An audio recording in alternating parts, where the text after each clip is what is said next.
चंडामर्क।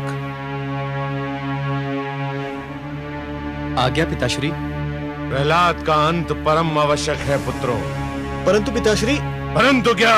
परंतु पिताश्री, राजकुमार प्रहलाद को मारने के सारे उपाय असफल हो चुके हैं। वो इसलिए कि अब तक के सारे उपाय अज्ञानी और बुद्धिहीन असुरों ने किए थे। मेरा उपाय कदापि असफल नहीं होगा। जाओ, कृत्याजन्म की क्रिया का शुभारंभ करो। सुना नहीं तुमने मेरा आदेश? सुन लिया पिताश्री, परंतु कृत्या का जन्म केवल प्रहलाद के लिए नहीं, औरों के लिए भी घातक सिद्ध हो सकता है। पिताश्री, आप तो जानते ही हैं, यदि कृत्या प्रहलाद को न मार सकी तो उसे मार डालती है जो उसे बुलाता है। यह संभव है। इतनी विशाल काय और भयावह राक्षसी और एक छोटे से बालक को समाप्त ना कर सके, यह संभव ही नहीं। जाओ, विलंब ना करो। बोर होने से पहले ही प्रहलाद का अंत हो जाना चाहिए। मैं यहां साधना कर रहा हूं। प्रहलाद का अंत होते ही मुझे सूचित किया जाए। और स्मरण रहे, सूर्योदय से पहले यह कार्य हो जाना चाहिए। जो आज्ञा पिताश्री।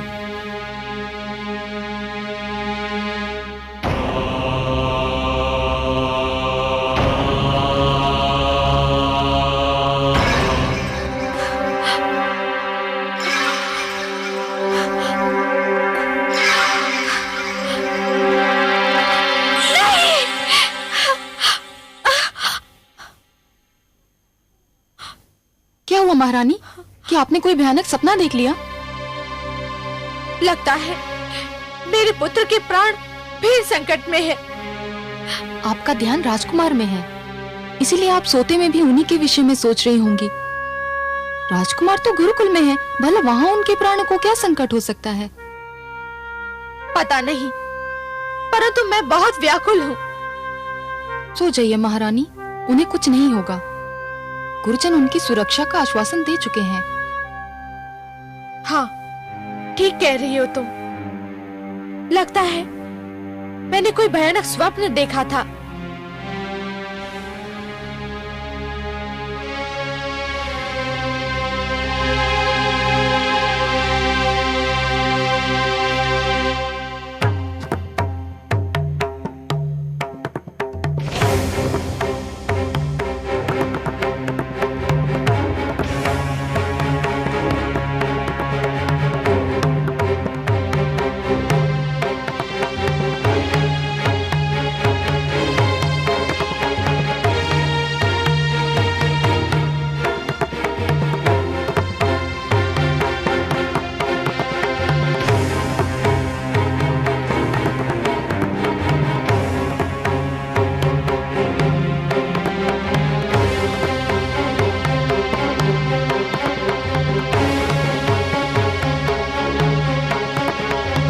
तेल लेके आओ। आओ, जल्दी आओ। आओ, शीघ्र आओ।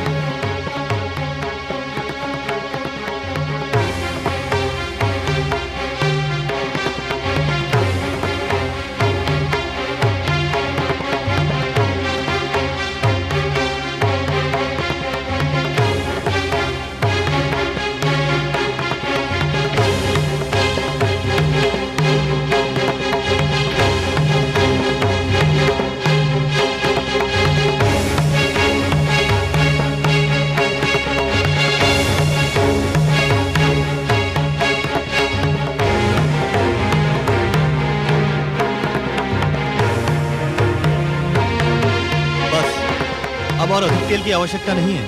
हाँ, शिष्यों, तुम दूर उधर जाकर खड़े रहो। जाओ जाओ।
है? एक अतिथि की प्रतीक्षा है, हम उसी के लिए भोजन बना रहे हैं। एक अतिथि के लिए इतना सारा भोजन? हाँ, बहुत विशाल काय है वह अतिथि, बहुत बड़ा पेट है उसका। उसका भोजन इसी तेल में तला जाएगा। जाओ शिष्य, तुम अपना स्थान ग्रहण करो।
कहाँ है मेरा भोजन? मेरा भोजन कहाँ है?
मुझे तुम्हारी बलि स्वीकार नहीं है। भागो भागो भ्रातामर्ग, जिस घड़ी का भय था वो घड़ी आ गई। कृत्या प्रहलाद को मारने में असफल हो गई, अब वो हमें नहीं छोड़ेगी। हमने उसे बुलाया था। मारे गए हम तो। हम पर दया करो कृत्या, कृत्या हम पर दया करो। हम पर दया करो कृत्या। नहीं कृत्या, हमें माफ कर दो हमें। कृत्या हम पर दया करो। नहीं नहीं नहीं, कृत्या पर दया करो, हम पर दया करो कृत्या। कृत्या कृत्या हमें छोड़ दो हमें। हम पर दया करो कृत्या। नहीं हम पर दया करो कृत्या। कृत्या हमें छोड़ दो।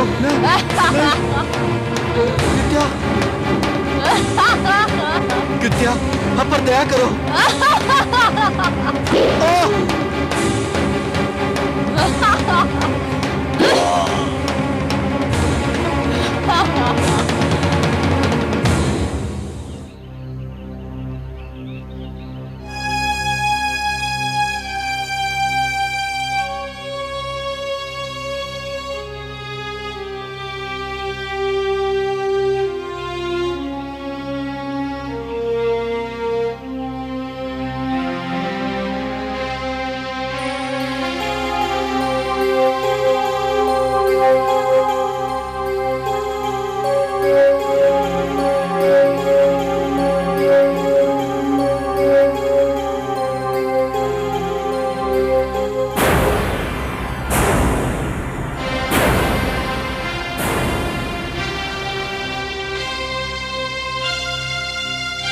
गुरुशन, गुरु मार्ग।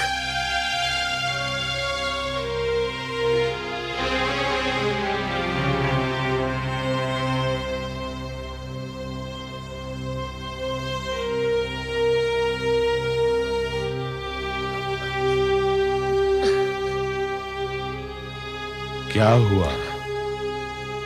कृत्या ने अपना कार्य समाप्त कर दिया पुत्रों? हाँ गुरुदेव। तुम? हाँ गुरुदेव। चंड और अमर कहाँ है? उन्होंने जिस शक्ति को जन्म दिया था उस शक्ति ने उनकी हत्या कर दी। क्या? हाँ ये सत्य है गुरुदेव। नहीं नहीं, ये नहीं हो सकता है, ये संभव नहीं है। चंड, अमर, मेरे पुत्रों,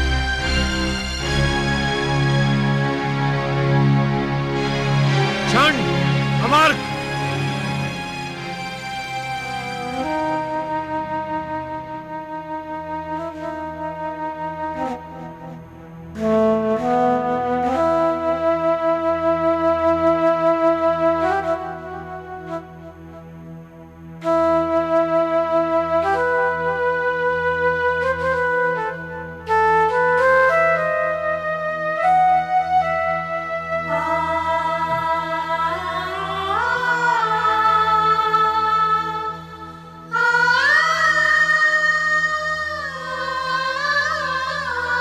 ये क्या हो गया मेरे पुत्रों?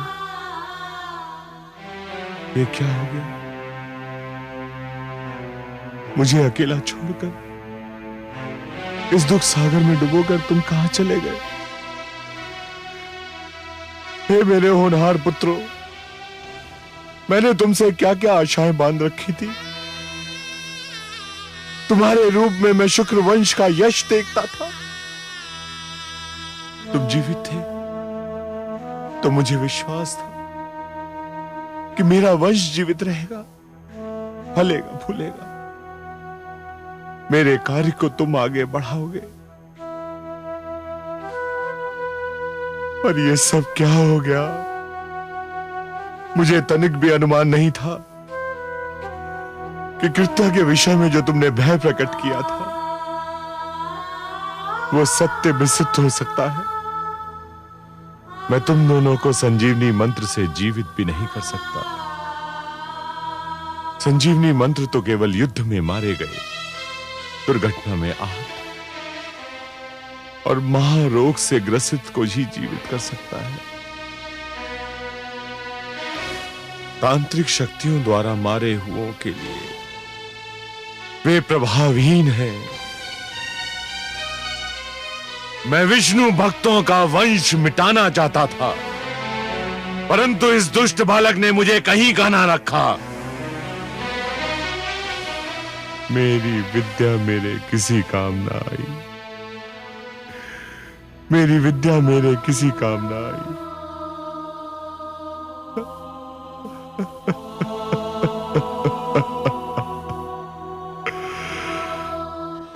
मैं कहती थी ना, जो दूसरों का बुरा चाहते हैं स्वयं उनका बुरा हो जाता है। मेरे पुत्र को मारने चले थे दैत्य गुरु। एक क्षण को भी ये ध्यान नहीं आया कि वो भी किसी माँ का पुत्र है। अब अपने पुत्र मारे गए तो कैसा विलाप कर रहे हैं दैत्य गुरु। सिंगिका की भांति दैत्य गुरु भी अपने दुख को केवल दुख समझते हैं। उनके लिए दूसरों का दुख केवल परिहास की सामग्री होता है। आप सत्य कह रही हैं महादेवी। इसलिए मैं बार बार यही कहता हूं कि कभी किसी को किसी का बुरा नहीं सोचना चाहिए, क्योंकि जो भी व्यक्ति किसी और का बुरा सोचता है अंत में उसका भी बुरा हो ही जाता है। दैत्य गुरु को अपने तंत्र मंत्र पे बड़ा विश्वास था।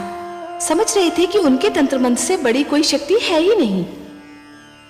यह उनका भ्रम है महादेवी, उनका भ्रम है। जो भी व्यक्ति ये समझते हैं कि यह तंत्र मंत्र, ये सर्वनाश और अंधकार की शक्तियां केवल किसी और को ही क्षति पहुंचा सकती हैं, तो वो उनका भ्रम है। सत्य तो यह है महादेवी कि जो ईश्वर के सच्चे भक्त होते हैं, जो स्वयं ईश्वर पर संपूर्ण विश्वास करते हैं, ये तंत्र मंत्र की शक्तियां उनका बाल भी नहीं बांका कर सकती। हे महादेवी, जिस प्रकार द्वेष और घृणा का मारा व्यक्ति पड़ोसी के घर को जलते हुए देख ये भूल जाता है कि उसी अग्नि की लपटें स्वयं उसका घर भी जला सकती हैं, उसी प्रकार जो व्यक्ति तंत्र मंत्र में विश्वास करता है वो ये भूल जाता है कि यही तंत्र मंत्र की शक्तियां स्वयं उसका भी सर्वनाश कर सकती हैं। सत्य है सर्वेश्वर, आप जो कह रहे हैं उसका एक एक अक्षर सत्य है। देखिए तो महादेवी, कोई भला सोच भी सकता है कि इतने महान दैत्य गुरु शुक्राचार्य अपने पुत्रों की मृत्यु पर इस प्रकार विलाप करते हुए दिखाई देंगे? गुरुदेव, क्या आप वास्तव में मेरे गुरुजन शन और अमर की मृत्यु का उत्तरदायी मुझे समझते हैं? तुम्हें नहीं समझूं तो किसे समझूं? परंतु गुरुदेव, क्या ये उचित है? उचित हो या अनुचित, पर सत्य यही है कि तुम्हारे ही कारण मेरे पुत्रों के प्राण गए, तुम्हारे ही कारण मेरी प्रतिष्ठा पर प्रश्न चिन्ह लग गया, तुम्हारे ही कारण समस्त असुर लोक का अस्तित्व संकट में पड़ गया। मेरे पुत्रों को जीवित रहना था, वे मर गए। तुम्हें मर जाना था, तुम बच गए। गुरुदेव, यदि आप ये जानते हैं कि मैं बच गया, तो आप ये भी भली भांति जानते हैं कि मैं कैसे बच गया, किसने बचा लिया मुझे। तो आप ही कहिए, जिसने मुझे बचाया वे ईश्वर है या वे जो मुझे बार बार मारने का प्रयत्न कर रहे हैं, वो असफल होते जा रहे हैं। वो मेरे पिताश्री हिरण्यकश्यपु हैं। चुप रहो। नहीं चुप रहूंगा गुरुदेव। आज आपको बताना ही होगा कि आप अपने मन से मेरे पिताश्री को ईश्वर मानते हैं। इससे क्या अंतर पड़ता है? अंतर पड़ता है गुरुदेव। किसी को मन से ईश्वर मानना एक बात है और किसी को भय या स्वार्थ के कारण ईश्वर मानना दूसरी बात। मैं जानता हूँ कि मेरे गुरुजन शन और अमर मेरे पिताश्री को भय के कारण ईश्वर मानते थे और आप उन्हें स्वार्थ के कारण ईश्वर कहते हैं। मैं गुरु हूँ और गुरु का धर्म है शिक्षा देना। गुरु अपने शिक्षकों को वही पाठ पढ़ाता है जो उसे पढ़ाने के लिए कहा जाता है। क्या गुरु का धर्म ये देखना नहीं कि उसे जो पाठ पढ़ाने के लिए कहा जा रहा है वह उचित भी है नहीं? इस समय तू बड़े बोल इसलिए बोल रहा है कि तेरी विजय हुई है और मेरी पराजय। तू प्रसन्न है और मैं दुखी। तुझे प्रसन्नता है कि मेरे दोनों पुत्रों और तेरे गुरुजन मृत्यु को प्राप्त हुए। जो शिष्य अपने गुरु की मृत्यु का हर्ष मनाए उसके जीवन को धिक्कार है। केवल मैं जानता हूँ गुरुदेव कि मैं अपने गुरुजन शंडर आमक से कितना प्रेम करता था। केवल मैं जानता हूँ कि उनके मृतक शरीर को देखकर मेरे मन पर क्या बीत रही है। जिस समय वो दुष्ट राक्षसी मेरे गुरुजन का वध कर रही थी, मेरा वश चलता तो मैं उसके खड़क के आगे अपना सिर कर देता। बंद करो ये अभिनय। ये अभिनय नहीं गुरुदेव, ये मेरे दुखी मन की पुकार है।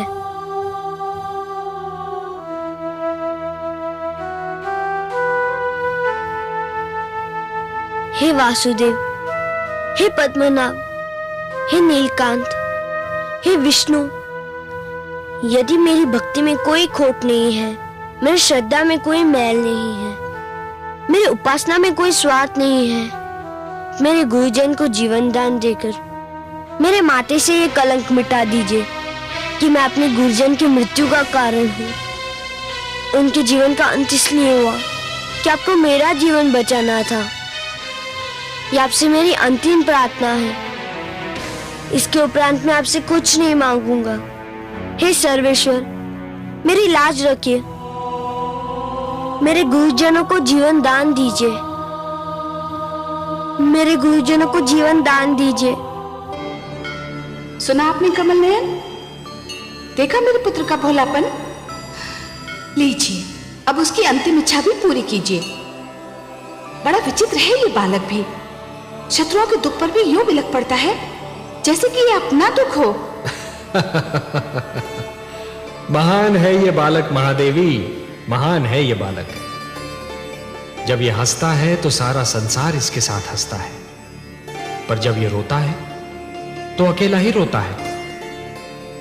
यदि रोने वाले के साथ कोई रो दे तो वो व्यक्ति श्रेष्ठ कहलाता है महादेवी, महान कहलाता है। दूसरों के दुख को अपना दुख तो केवल वही व्यक्ति समझ सकता है जिसका हृदय दर्पण की भांति स्वच्छ हो। पर यह कहने की आवश्यकता थी कि ये उसकी अंतिम इच्छा है और इसके उपरांत वो आपसे कभी कुछ नहीं मांगेगा। महादेवी, ये कहकर उसने स्वार्थी दैत्य गुरु शुक्राचार्य के सामने यह सिद्ध कर दिया है कि वो स्वयं कितना निस्वार्थी है, कभी अपने लिए कुछ नहीं मांगता। यदि हाथ पसारता भी है तो दूसरों के लिए। संभवतः आपका पुत्र भी यह समझता है कि मेरे भक्त मेरे वश में हैं, किंतु सत्य तो यह है महादेवी कि स्वयं मैं अपने भक्तों के वश में हूं। अपने प्रेम से, अपने विश्वास से, अपनी भक्ति से और अपनी श्रद्धा से मेरे सारे भक्त बार बार मुझे उनकी सहायता करने के लिए विवश करते रहे हैं और करते रहेंगे। और मुझे अपनी इस विवशता पर कितनी प्रसन्नता होती है, इसका मैं क्या वर्णन करूं महादेवी, इसका मैं क्या वर्णन करूं। मैं आपके इस पुत्र की प्रार्थना और मेरे इस भक्त की प्रार्थना को कैसे टाल सकता हूं महादेवी।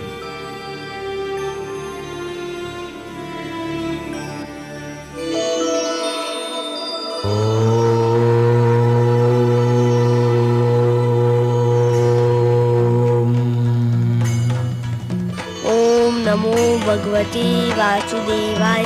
ओम नमो भगवते वासुदेवाय। ओम नमो भगवते वासुदेवाय। ओम नमो भगवते वासुदेवाय। ओम नमो भगवते वासुदेवाय। ओम नमो भगवते वासुदेवाय। ओम नमो भगवते वासुदेवाय। ओम नमो भगवते वासुदेवाय।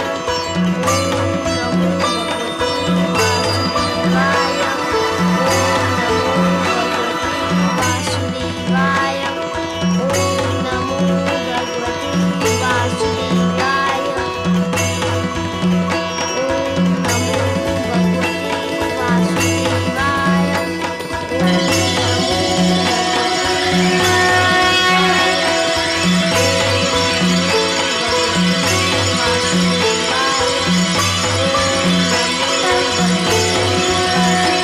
नमो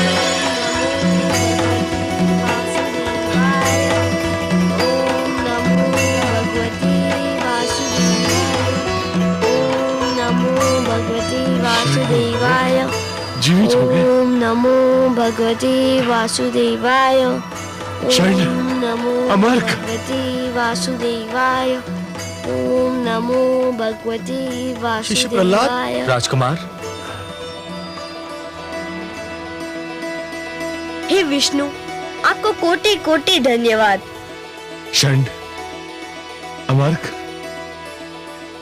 सुना नहीं तुमने? मैंने तुम्हें बुलाया। इधर आओ, ये मेरा आदेश है। आपके आदेश का पालन हमारे उस जीवन का धर्म था जिसका कारण आप थे।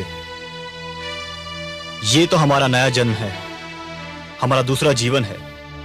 और यह जीवन हमारे प्रिय शिष्य प्रहलाद ने हमें प्रदान किया है पिताश्री। ये आप क्या कर रहे हैं गुरुजन? आपने मेरे चरण छू लिए तो मैं सदा के लिए पापी हो जाऊंगा। हम तुम्हारा मार्गदर्शन चाहते हैं शिष्य। तुम्हारे पीछे चलना चाहते हैं शिष्य प्रहलाद। मैं जिस पथ का पथिक हूँ उसमें न कोई किसी के आगे चलता है न कोई किसी के पीछे, उस पर सब साथ साथ चलते हैं। मैं भक्ति मार्ग का पथिक हूँ। आइए आप भी पथिकों के इस लहराते सागर में लहरों की भांति आप भी मिल जाइए। आपका स्वागत है गुरुजन। पिताश्री, हम ये घोषणा करते हैं कि शिष्य प्रहलाद का ईश्वर ही हमारा ईश्वर है। हाँ, हमारे भगवान विष्णु हैं, हिरण्यकश्यपु नहीं। धन्य है गुरुजन, आपने सत्य की राह देख ली। अब आप जो भी शिक्षा देंगे वो सच्ची शिक्षा होगी।